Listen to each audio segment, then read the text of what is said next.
Welcome, today we're going to show you how to change lock screen wallpaper on your Windows 11 device.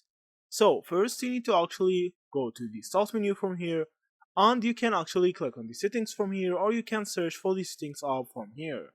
As you see, you can just click on it, and now from here you need to go to personalization.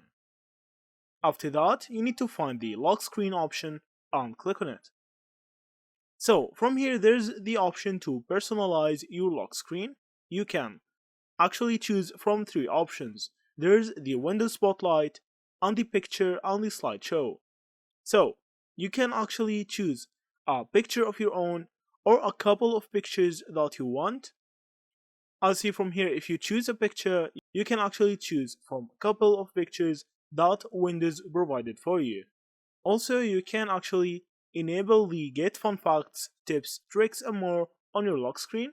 I can actually just disable it from here. So I'll see from here, if you click on browse photos, you can just find the wallpaper that you have actually downloaded. I'll see from here, and you can use it for your lock screen. I'll see from here.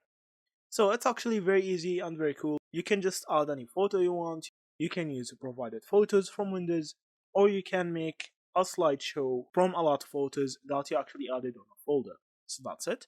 Thank you for watching, and see you in the next videos.